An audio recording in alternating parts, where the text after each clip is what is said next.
ముందుగా మీ అందరికీ శంకర జయంతి శుభాకాంక్షలు. ఈ శుభ తరుణంలో రాజ్యశ్రీ అందించిన విధ పురుష ప్రయత్నమా అనే వ్యాసాన్ని సంభాషణ రూపంలో అంటే పాడ్కాస్ట్ రూపంలో మీకు సమర్పిస్తున్నాను. ఇప్పుడు ఒకసారి ఈ దృశ్యాన్ని ఊహించుకుందాం. ఒక పేరు మోసిన నేరస్తుడు న్యాయమూర్తి ముందు నిలబడి ఉన్నాడు అనుకుందాం. ఆ జడ్జి గారితో, దయచేసి నన్ను జైల్లో వెయ్యకండి, నా తలరాతను ఆ దేవుడే ముందుగా రాసిపెట్టాడు అని వాదిస్తే ఎలా ఉంటుంది? అంటే వినడానికి చాలా హాస్యాస్పదంగా ఉంటుంది కదా. అవును. పైగా వాడు నేను ఎవరిని మోసం చెయ్యాలో ఏం చెయ్యాలో అంతా ఆ పైనున్నవాడి స్క్రిప్ట్ ప్రకారమే జరిగింది, కాబట్టి ఈ నేరాలకు బాధ్యుడు దేవుడే కాని నేను కాదు అని వాదిస్తే అదొక పెద్ద వితండవాదంలా అనిపిస్తుంది. ఖచ్చితంగా. ఒక నేరస్తుడు అలా తప్పించుకోవాలని చూస్తే మనం అస్సలు ఒప్పుకోము. అదే కదా. కాని ప్రాక్టికల్గా ఆలోచిస్తే మన నిజ జీవితంలో ఏమైనా కష్టాలొచ్చినప్పుడు మాత్రం అంతా మన తలరాత అనో లేక విధి ఆడిన నాటకం అనో మనం కూడా నమ్ముతుంటాం. అవునవును. అలా నమ్ముతూ పరోక్షంగా మనం కూడా ఆ నేరస్తుడిలాగే మన బాధ్యతల నుంచి తప్పుకుంటున్నామా అన్నదే ఇవాల్టి మన ప్రధానమైన ప్రశ్న. చాలా వ్యాలిడ్ పాయింట్ అండి. నిజానికిది మానవ నైజంలో అత్యంత లోతుగా పాతుకుపోయిన ఒక సంక్లిష్టమైన ఆలోచనా విధానం.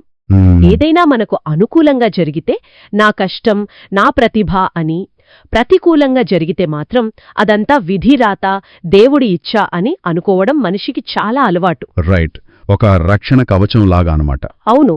మన అపజయాలకు, కష్టాలకు బాధ్యత వహించకుండా ఉండటానికి ఇదొక అత్యంత సులభమైన మార్గం. అయితే ఈరోజు ఈ అద్భుతమైన లోతైన విశ్లేషణకు మూల కారణం ఒక వ్యాసం.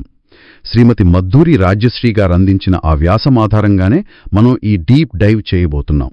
ముందుగా వారికి మన ప్రత్యేక కృతజ్ఞతలు. ఖచ్చితంగా. వారు చాలా అద్భుతమైన మూలాలను అందించారు. ఆ మూలాల ఆధారంగా మనిషి జీవితాన్ని నడిపించేది ముందుగా రాయబడిన ఆ విధినా లేక మన చేతుల్లోనే ఉన్న స్వేచ్ఛా సంకల్పం అంటే ఫ్రీవిల్నా అన్నది మనం విడమర్చి చూద్దాం. అసలు దేవుడు నిజంగా ఒక సూత్రధారి అయి ఉండి మనం ఆయన చేతుల్లో ఆడే కీలుబొమ్మలమా అన్నది మన మిషన్. కరెక్ట్. అసలు ముందుగా నాకొచ్చిన డౌట్ ఏంటంటే, ఈ తలరాత అనే భావన మనుషుల్లో ఎందుకు అంత బలంగా నాటుకుపోయిందంటారు? దీనికి సమాధానం చరిత్రలో మనిషి భయాల్లో దాగి ఉందండి.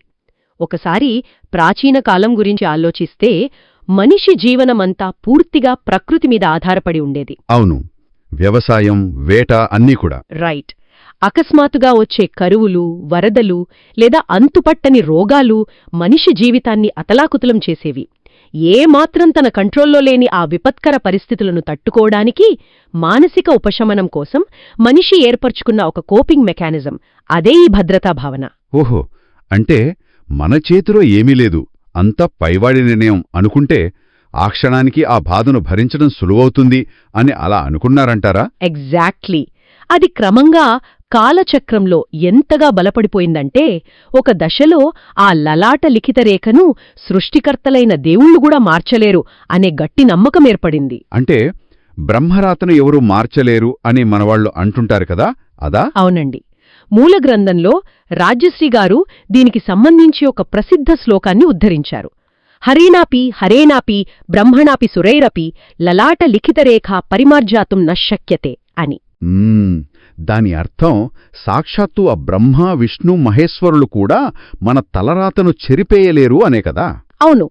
పాశ్చాత్య తత్వశాస్త్రంలో ఈ విధానాన్నే మనం ఫేటలిజం అని పిలుస్తాం. వినడానికి ఇది చాలా భక్తిపూర్వకంగా దేవుడి పట్ల పూర్తి శరణాగతిలాగా అనిపించవచ్చు. కాని నాకిందులో ఒక పెద్ద ప్రమాదం పొంచి ఉన్నట్లనిపిస్తోంది. ఏంటది?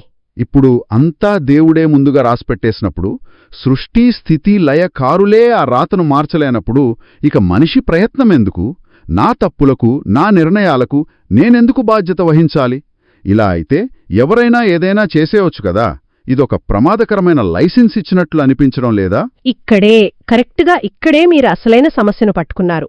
ధర్మశాస్త్రాలు కూడా సరిగ్గా ఇదే కారణంతో ఈ పూర్తిస్థాయి ఫేటలిజం సిద్ధాంతాన్ని అంగీకరించవు. అవునా? ధర్మశాస్త్రాలు ఫేటలిజంకి వ్యతిరేకమా? అవును. మనిషికి ఇతర జీవరాశులకు మధ్య ఉన్న ప్రధానమైన వ్యత్యాసం ఒకటుంది. జంతువులు కేవలం వాటి సహజాతాలతో అంటే ఆ ఇన్స్టింక్ట్స్తో బతుకుతాయి. కాని మనిషి అలా కాదు. మనిషి ఒక బుద్ధిజీవి.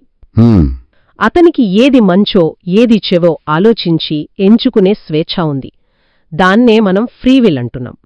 దీన్ని కాదని అంతా భగవంతుడే చేయిస్తున్నాడు అనే వాదనను బ్లైండ్గా అంగీకరిస్తే మనమొక అసంబద్ధమైన తార్కిక ఉచ్చులో పడిపోతాం. అదేలాగో కాస్త వివరిస్తారా? దేవుడే ఆడిస్తున్నాడంటే ప్రాక్టికల్గా వచ్చే లాజికల్ సమస్యలేమిటి? మూల గ్రంథంలో దీనిపై చాలా అద్భుతమైన తార్కిక విశ్లేషణ ఉంది. ఒక 5 దోషాలను ఇందులో చాలా క్లియర్గా చెప్పారు. అంతా భగవంతుడే చేస్తున్నాడు అంటే అందులో మొట్టమొదటి ప్రమాదం పాపపుణ్యాల బాధ్యతంతా దేవుడి ఖాతాలోకి వెళ్ళిపోవడం. ఓహో. కర్మ సిద్ధాంతం ప్రకారం ఒక ప్రాథమిక నియమముంది కదా, ఎవరైతే కర్మ చేస్తారో దానికి సంబంధించిన ఫలాన్ని కూడా వారే అనుభవించాలి. దేవుడే ప్రతిదీ ఆడిస్తున్నాడు అనుకుంటే ఆయన కర్త అవుతాడు, మనం కేవలం ఆయన చేతిలో పరికరాలు మాత్రమే అవుతాం. అంటే ప్రపంచంలో జరిగే మోసాలు, నేరాలు, ద్రోహాలు అన్నీ దేవుడు స్వయంగా చేస్తున్న పనులే అవుతాయన్నమాట. అప్పుడు ఆ పాపాలన్నీ దేవుడికి అంటుకుంటాయి కదా. సరిగ్గా అదే. భగవంతుడే ఆ పనులకు కర్త అయినప్పుడు కర్మలన్నీ ఆయన ఖాతాలోకే వెళ్తాయి. తాత్విక పరిభాషలో దీనినే ఈశ్వరుని మహాసంసారిత్యం అంటారు. మహాసంసారిత్యం అంటే ఏంటి? అంటే మనం చేసే కర్మల వల్ల మనమెలాగైతే ఈ సంసార చక్రంలో చిక్కుకున్నామో ఈ లెక్కన దేవుడు ఏకంగా ప్రపంచం మొత్తానికి సంబంధించిన పాపపుణ్యాలు మూటగట్టుకుని మహాసంసారి అయిపోతాడు. ఇది భగవంతుని ఉన్నత తత్వానికే పూర్తి విరుద్ధం. దేవుడు మహాపాపి, మహాసంసారి అనడం అస్సలు ఊహించలేని విషయం. కాని ఇక్కడే నాకు మరొక ఆలోచన వస్తుంది. చెప్పండి. భగవంతుడే ప్రతి ఒక్కరి చేత అన్నీ చేయిస్తున్నాడంటే ప్రపంచంలో ఎక్కడో ఒక చోట ఘోరమైన యుద్ధాలు జరుగుతూ ఉంటాయి, అభంశుభం తెలియని పసిపిల్లలు బాంబు దాడుల్లో చనిపోతుంటారు. ఇవన్నీ దేవుడే దగ్గరుండి చేయిస్తున్నాడా? అదే నిజమైతే ఆయన దయామయుడు, కరుణాసాగరుడు ఎలా అవుతాడు? ఇతరుల కష్టాలను చూసి ఆనందించే అత్యంత క్రూరుడవుతాడు గదా. అక్షరాల వాస్తవం. మీరు చెప్పిన ఈ పాయింట్నే మూలంలో నైర్ఘృణ్య దోషం అన్నారు. నైర్ఘృణ్యమంటే కించిత్ కూడా జాలి లేకపోవడం, నిర్దయ. రైట్. దయామయుడైన భగవంతుడు ఉద్దేశపూర్వకంగా అమాయకులకు కష్టాలు ఎందుకు తెచ్చిపెడతాడు? ఒక మనిషిగాని ఒక దేశంగాని తమ స్వార్థం కోసం తమ ఫ్రీ విల్ని తప్పుగా ఉపయోగించడం వల్లే ఈ యుద్ధాలు జరుగుతున్నాయి. ఇందులో దేవుడు నేరుగా రాసిన స్క్రిప్ట్ ఏమీ లేదు. ఆయన క్రూరుడు అనే వాదనే నిలబడదు. సరే, మనుషులు తీసుకునే తప్పుడు నిర్ణయాల వల్లే సమాజంలో ఈ ఘోరాలు జరుగుతున్నాయి అని మీరంటారు. అది ఒక పాయింట్. అవును. కాని ఇంకొక విషయం ఉంది. కొందరు పుట్టుకతోనే చాలా అదృష్టవంతుల్లా సకల భోగభాగ్యాలతో పుడతారు, ఎప్పుడూ నవ్వుతూ ఉంటారు. మరికొందరు ఎందుకు పుట్టామని బాధపడుతూ కనీసం తినడానికి తిండి కూడా లేక ఏడుస్తూ ఉంటారు. ఇలా ఒకరు ఏడవటం, మరొకరు నవ్వటం వెనుక కూడా దేవుడి ప్రమేయం లేదంటారా? ఒకవేళ దేవుడే ఒకరికన్నీ ఇచ్చి మరొకరికి ఏమీ ఇవ్వకపోతే ఆయన పక్షపాతి అవుతాడు గదా. దేవుడికి ఫేవరెటిజం ఉన్నట్లా? భలే అడిగారండి. ఈ వాదనా లోపాన్ని వైషమ్య దోషం అంటారు, అంటే పక్షపాతం. కాని భగవంతుడికి ఫేవరెటిజం ఉండదు. దీని గురించి భగవద్గీతలో 9వ అధ్యాయంలో శ్రీకృష్ణుడు స్పష్టంగా ఒక మాట అంటాడు, సమోహం సర్వభూతేషు నమే ద్వేష్యోస్తి న ప్రియః అని. భగవంతుడు దృష్టిలో అందరూ సమానమే అని కదా. అవును. సృష్టిలోని సకల జీవరాశుల పట్ల నేను సమానంగానే ఉంటాను, నాకు ఎవరి పట్ల ప్రత్యేకమైన ఇష్టంగాని ద్వేషంగాని లేవు అని దానర్థం. దేవుడు ఒక నిష్పాక్షికమైన న్యాయమూర్తి లాంటివాడు. మనం దేన్ని బలంగా కోరుకొని మన ఫ్రీవిల్తో దేనికోసం స్వేచ్ఛగా శ్రమిస్తామో దానికి తగిన ఫలితాన్నే ఆయనిస్తాడు. ఉదాహరణకు, ఎవరైనా పితృలోకానికి వెళ్లాలనుకుని ఆ కర్మలు చేస్తే అక్కడికి వెళ్తారు. దేవలోకాన్ని కోరుకునేవారు అక్కడికి వెళ్తారు. నిస్వార్థంగా భగవంతుణ్ణే కోరుకునేవారికి మోక్షం లభిస్తుంది. ఓహో, అంటే దారిని ఎంచుకోవటం మన చేతిలో ఉంది.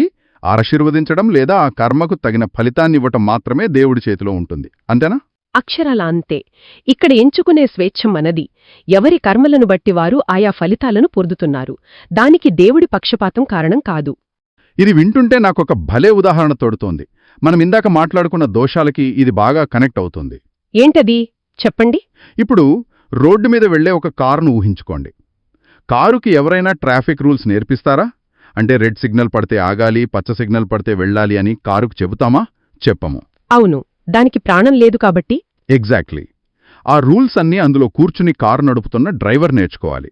రేపు పొద్దున్న ఆ కారు వెళ్లి ఎవరికైనా యాక్సిడెంట్ చేస్తే పోలీసులు కారును తీసుకెళ్లి జైల్లో వేయరు, డ్రైవర్ని వేస్తారు. కరెక్ట్. ఎందుకంటే స్టీరింగ్ ఎటు తిప్పాలో, ఎంత వేగంగా వెళ్లాలో నిర్ణయించింది ఆ డ్రైవరే.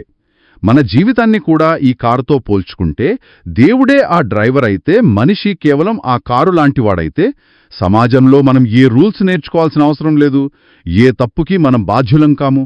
అబ్బా, చాలా అద్భుతమైన పోలిక ఇది. అవును కదా. మరటువంటప్పుడు సమాజంలో ఈ ధర్మశాస్త్రాలు, చట్టాలు, నీతి నియమాలు ఇవన్నీ ఎవరికోసం రాశారు? అవన్నీ నిష్ప్రయోజనమే కదా. దీన్నే తాత్విక భాషలో ధర్మశాస్త్ర నిష్ప్రయోజనం అనే 4వ దోషంగా చెబుతారు. అంటే శాస్త్రాలు దేనికి పనికిరాకుండా పోవడం. కాని ప్రాక్టికల్గా మనకు ధర్మశాస్త్రాలు ఉన్నాయి, చట్టాలున్నాయి. రైట్. అవి మనుషుల కోసం పనిచేస్తున్నాయి అంటేనే దాని అర్థం మనం పరికరాలం కాము అని. మన చేతుల్లో స్టీరింగ్ ఉన్న బాధ్యతగల డ్రైవరం మనం. స్వేచ్ఛ ఉంది కాబట్టే దాన్ని ఎలా ఉపయోగించాలో చెప్పడానికి శాస్త్రాలు ఏర్పడ్డాయి. అందుకే ధర్మం, అర్థం, కామం, మోక్షం అనే 4 పురుషార్థాలను నిర్దేశించారు. అంటే ఇవి మనిషి తన ఫ్రీవిల్తో ఎంచుకొని సాధించాల్సిన లక్ష్యాలు. ఖచ్చితంగా. సో డ్రైవింగ్ సీట్లో ఉన్నది మనమే, ఫ్రీవిల్ మనదే, అంతా బావుంది. కాని అలాంటప్పుడు మనలో ఎందుకంత సంఘర్షణుంటుంది? ఏ చిన్న నిర్ణయం తీసుకోవాలన్నా ఎందుకంత మదనపడతాం? ఉదాహరణకు, ఒక ఉద్యోగం వదిలేసి మరొకటి చెయ్యాలా వద్దా, ఒకరికి సహాయం చెయ్యాలా వద్దా, ఇలా ప్రతిదానికి ఎందుకు మన మనసు లాగుతూ ఉంటుంది? ఎందుకంటే మనకు ఎంపిక చేసుకునే అవకాశం ఉంది కాబట్టి. ఇందాక మనం జంతువుల గురించి మాట్లాడుకున్నాం కదా, వాటికి ఆకలి వేస్తే వేటాడతాయి, లేదా దొరికింది తింటాయి. అవును.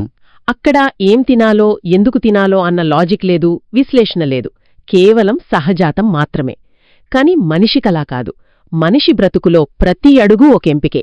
ఎక్కడైతే ఫ్రీవిలుంటుందో అక్కడే సంఘర్షణ లేదా కాన్ఫ్లిక్ట్ ఉంటుంది.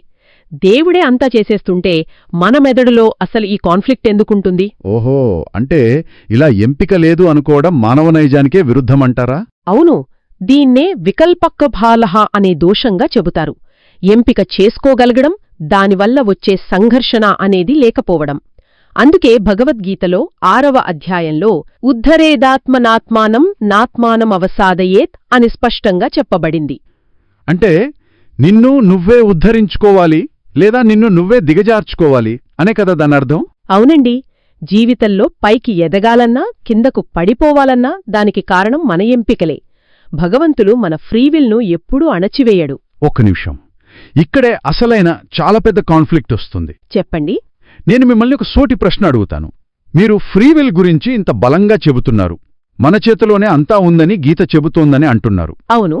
కాని అదే భగవద్గీతలో కురుక్షేత్ర యుద్ధ సమయంలో అర్జునుడితో శ్రీకృష్ణుడేమంటాడు? నిమిత్తమాత్రం భవ సవ్యసాచిన్ అంటాడు కదా. రైట్ అంటాడు. అంటే, ఓ అర్జునా, నువ్వు కేవలం నిమిత్తమాత్రుడివి మాత్రమే, అంతా నేనే చేస్తున్నాను, జరగాల్సింది నేను ముందే డిసైడ్ చేసేశాను అని కదా దానర్థం. నువ్వే డ్రైవర్వి కదా, నీ ఇష్టమొచ్చినట్లు చేసుకో అర్జునా అని ఎందుకు చెప్పలేదు? కృష్ణుడు స్వయంగా అర్జునుడి ఫ్రీవిల్ను లాగేసుకుంటున్నట్లు అనిపించటం లేదా? ఈ 2 విషయాల పరస్పర విరుద్ధంగా లేవా? చాలా లోతైన, అత్యంత సహేతుకమైన ప్రశ్న అడిగారు మీరు. ఇక్కడ నిమిత్తమాత్రం అనే పదాన్ని మనం చాలాసార్లు ఒక తప్పుడు కోణంలో అర్థం చేసుకుంటాం. అంటే నిమిత్తమాత్రమంటే నీకు ఎలాంటి స్వేచ్ఛ లేదు, నీ బ్రెయిన్ పనిచేయడం ఆపేసి నేనాడిస్తే ఆడు అని కాదు. కురుక్షేత్రంలో అర్జునుడి పరిస్థితిని ఒకసారి ప్రాక్టికల్గా విశ్లేషిద్దాం. అర్జునుడు ఒక వీరుడు, ఒక క్షత్రియుడుగా ధర్మాన్ని కాపాడటానికి, అధర్మాన్ని అంతం చేయటానికి యుద్ధం చేయడం అతని బాధ్యత. అది ధర్మశాస్త్రం చెబుతున్న మాట. అవును, అతని బుద్ధికి, ఇంటలెక్ట్కి కూడా అది తెలుసు. కాని యుద్ధభూమిలో తన వాళ్లను చూడగానే అతని మనసు ఒప్పలేదు. చేతిలోంచి గాండీవం జారిపోయింది. ఎందుకు ఒప్పలేదు?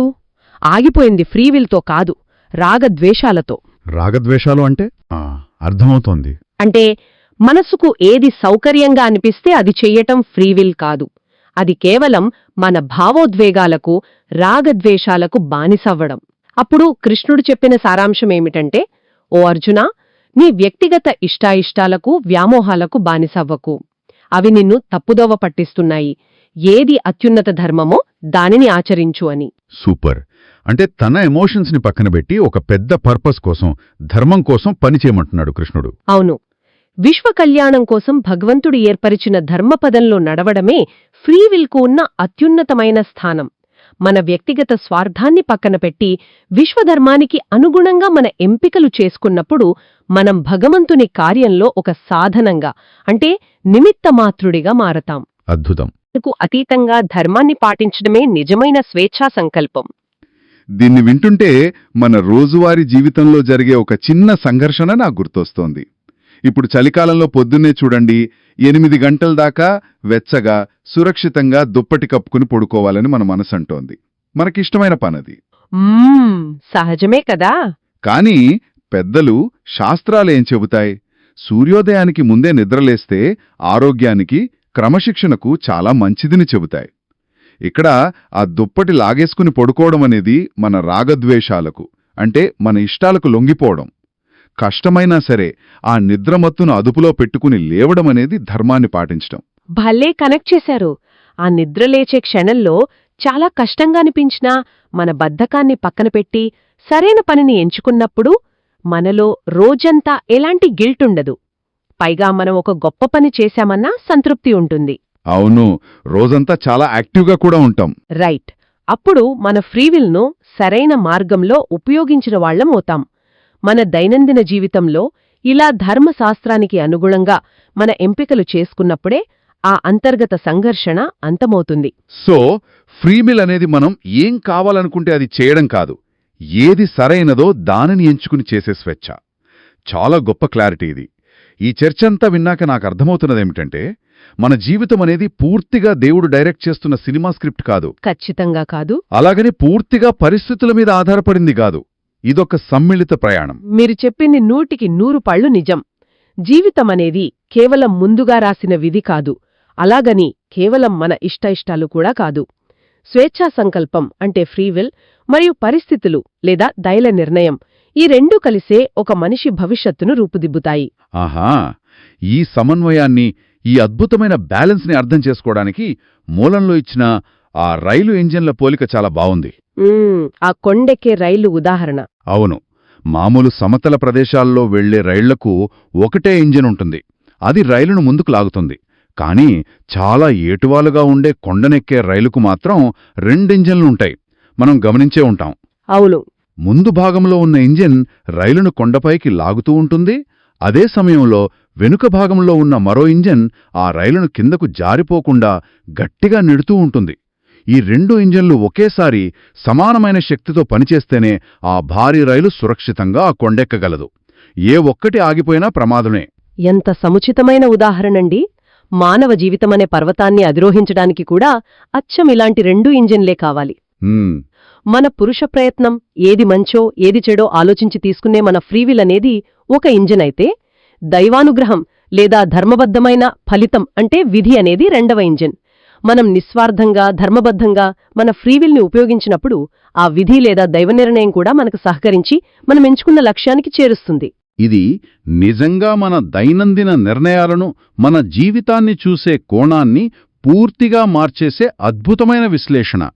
మనం తీసుకునే ప్రతి చిన్న ఎంపికలోనూ ఎంత బాధ్యత దాగి ఉందో ఇప్పుడు స్పష్టంగా అర్థమవుతోంది. అవును. ఈ సుదీర్ఘమైన లోతైన విశ్లేషణను ముగిస్తూ ఒకసారి ఆలోచించాల్సిన ఒక ఆసక్తికరమైన తాత్విక ప్రశ్న మిగిలిపోతోంది. ముగింపు. జీవితం సజావుగా సాగాలంటే విధి, పురుష ప్రయత్నము రెండూ కావాలి. రెండూ సమపాళ్లలో ఉండాలి. ఏదో ఒకదాన్ని నమ్మకూడదంటుంది శాస్త్రం. ఈ పాడ్కాస్ట్ అనే ప్రయోగం మీకు నచ్చిందనే భావిస్తున్నాను.